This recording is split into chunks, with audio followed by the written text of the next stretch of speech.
Get lost, you useless nuisance of a man. Just disappear from my sight. With gestures as if shooing away a filthy stray dog, my wife pushed me towards the front door. I stood there bewildered, not understanding why this was happening. My name is Mark Johnson, 35 years old. I'm a rank and file employee working in the General Affairs Department of a food company. Ever since I was young, I've been clumsy and slow, taking my time to do anything. Some of my friends used to tease me, calling me a slowpoke turtle, but I never got bitter and just kept plugging away, step by step. Of course, there were times when I felt down. During those times, what supported me was food. I've always loved eating, and among all, my favorite sweet treats would warm my heart and cheer me up. I wanted to deliver energy through food, and that's why I joined my current company. 13 years have passed since I joined. I'm finally getting the hang of this job. I have a wife 3 years older than me, named Jessica. I met Jessica when we both ended up in the college tennis club. At that time, Jessica, who was the team captain, had professional level skills, and she was talented and smart, handling tennis and studies effortlessly. I admired her. She always included me, the slow-paced guy, without giving up on me. I was drawn more and more to her kindness and gathered the courage to confess. It was a confession made with the expectation of rejection from the start, but Jessica smiled and said, "Sure, I'd be delighted." I can never forget that smile. A year after graduating college and starting to work, we got married. Since then, she started standing out at work, achieving one success after another as a career woman. I admired the way Jessica excelled and wanted to support her by my side. I always leave work on time, do chores like cooking and laundry, and wait for Jessica to come home. In our newlywed days, she always said thank you, and even when she returned late at night, we would talk about our day while eating the meal I prepared. Those times were a healing moment for me. But our happy days didn't last long. Things started to go awry when Jessica was appointed as the leader of a major project. She would come home late, not even touching the food, and just rant about the unpleasant things at work. After finishing her talk, she would immediately say, "I'm tired, going to sleep," and wouldn't listen to anything I said. I wanted to talk more with Jessica, but I thought it couldn't be helped because she was busy with work. I believed that things would get back to normal, and we could enjoy our time together again. I believed that. Then, one day, something happened. Jessica came home late as usual. She looked more irritated than ever. "Welcome back. What happened?" My boss was saying nonsensical things, and we got into an argument. He said he didn't like my attitude. But I'm not wrong. It's him. "Jessica, you've been working hard every night. But maybe it's good to listen to those who offer advice during tough times. They must be trying to help." I meant to encourage Jessica. Hearing my words, her eyes went wide. After looking down in silence for a moment, Jessica said, "You wouldn't understand. You're not good at your job.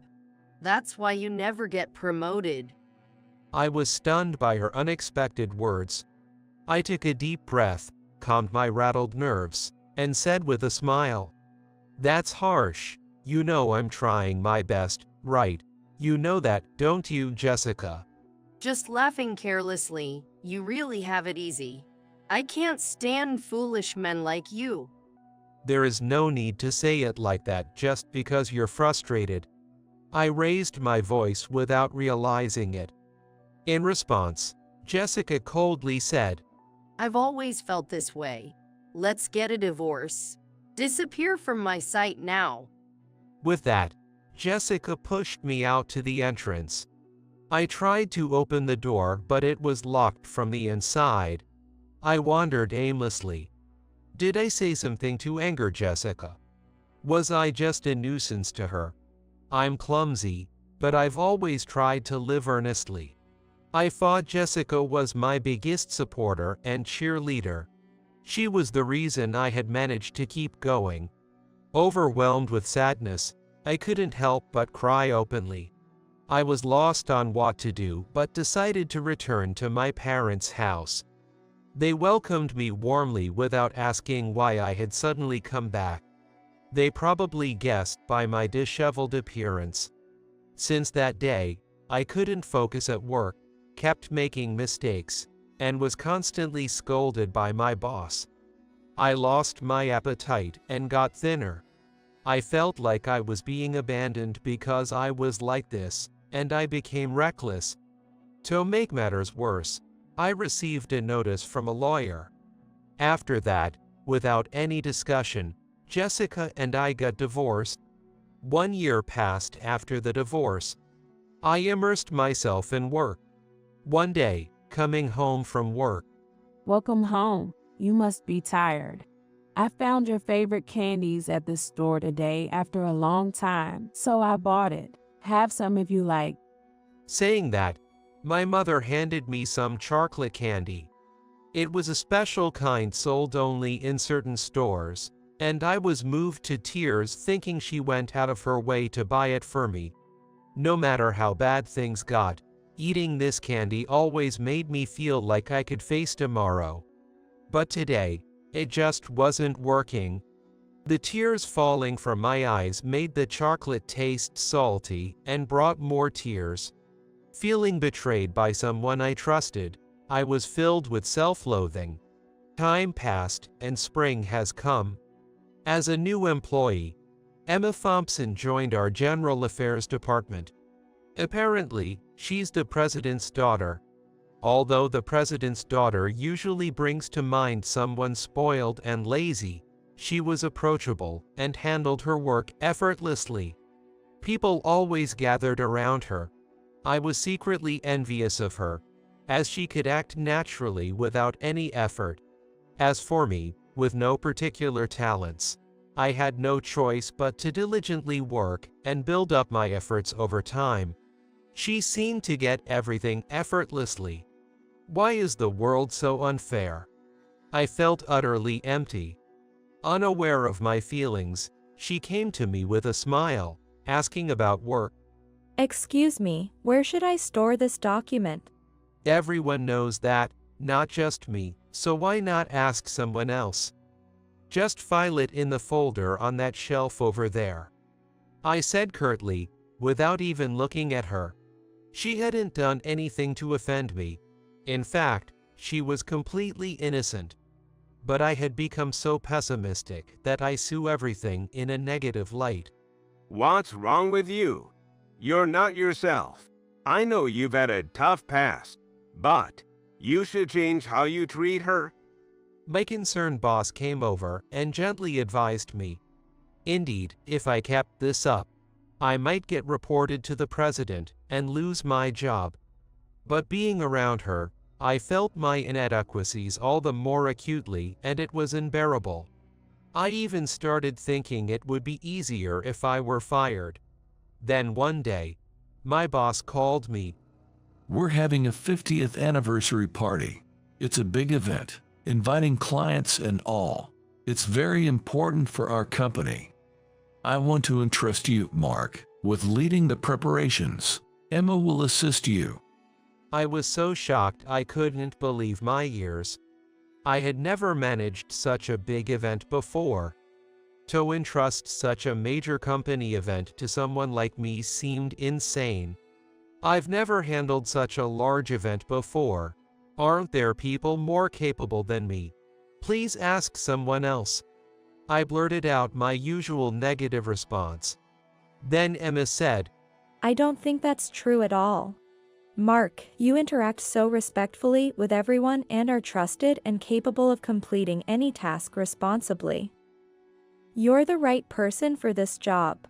I never imagined she saw me in that light. With Emma's encouragement, I ended up taking the role of overall leader. Emma, thank you. I've been so cold to you all this time. No, I just said what I felt, so please don't worry about it. Besides, Emma then shared her own experiences. Being the president's daughter, she was used to people approaching her for their gain, seeking to advance their own interests. She was tired of superficial relationships. However, she appreciated that I, unlike others, interacted with her genuinely, without regard for her title. My perception of Emma, whom I thought had everything handed to her without effort, started to change. Since being betrayed by someone I trusted, I had lost confidence and shut myself off, envying others' success. I felt ashamed of myself. I couldn't go on like this forever. I just needed to start over, building things step by step, the way I always had. From the next day on, I changed my mindset and began working on the party preparations. There was a lot to do, like choosing the venue and arranging the invitations, and I often felt panic.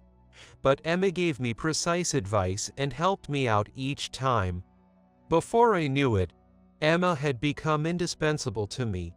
Preparations steadily progressed, and finally, it was the day before the event. An unexpected problem arose. The novelty gifts for the guests were delayed and wouldn't arrive until the afternoon of the next day. It's too late for the morning event. What should I do? So many people had helped, and now it seemed I had failed because of me. I thought I was never cut out to be a leader. As I slumped down, about to go report to my boss, I heard that the novelties have arrived. Emmy entered the department office, calling out loudly. Great, now we're all set. My boss exclaimed with a sigh of relief. But I was still trying to understand what had happened. Seeing my confusion, Emma came over to me. Emma, what happened? Actually, I got everyone to help and went to pick them up. I wanted to be of some help to you, Mark. Did my being the president's daughter come in handy for once? Emma said with a playful smile, which made my heart skip a beat. I never imagined she would go to such lengths for me, and I was really happy. At that moment, I realized I was starting to fall for her. The next day, the anniversary party went off without a hitch. The new chocolate snacks we distributed as novelties were a hit, and sales soared. My work was recognized, and I finally got promoted. I began to believe in myself again. All thanks to Emma's support. Wanting to thank her, I boldly asked her out to dinner. She accepted without hesitation. It had been a while since I had dinner with a woman, but the time spent with Emma was very peaceful and comforting. We started meeting in private more often, and I eventually confessed my feelings, leading to us dating. 2 years later, we got married. Both our parents and everyone at work celebrated with us. Emma continued her job after our marriage, supporting me in both public and private life. Today, we are celebrating her grandfather's 88th birthday, with Emma in a dress and me in a suit. Seeing her in a different light than usual, I couldn't help but admire her. Having never been in formal settings much, I was a bit nervous. But with Emma by my side, I felt I could overcome anything. Taking Emma's hand, we exited the station gate and leisurely strolled towards the street where our ride was due to pick us up. Then suddenly, Is that you, Mark? when I looked towards the voice, there was Jessica standing there. With a smug smile, she walked towards us, meeting someone I never wanted to see again. Beside her stood a man who looked very competent. Jessica hadn't changed since the day we parted. Oh, are you Mark's new wife? That dress looks outdated, so tacky. You really have no taste. I felt anger at her words. She could say whatever about me. But mocking Emma, just as I was about to react, Who do you think you're talking to? a loud voice interrupted. There stood Bob, the driver. Do you realize who this lady is? She's the heiress of Thompson Coots. And this dress is a valuable heirloom passed down in the Thompson family. You're the one lacking taste. Jessica was speechless. I'm really glad you broke things off with me. I'm very happy now, having a loving wife who supports me through everything. Jessica, not expecting such words from me, left in frustration. I'm also happy to be by your side. Emma said with a smile, took my hand, and we started walking towards the car. Bob greeted us with a smile. With my loving wife and all the supportive people around us, I want to continue building our happiness slowly, step by step.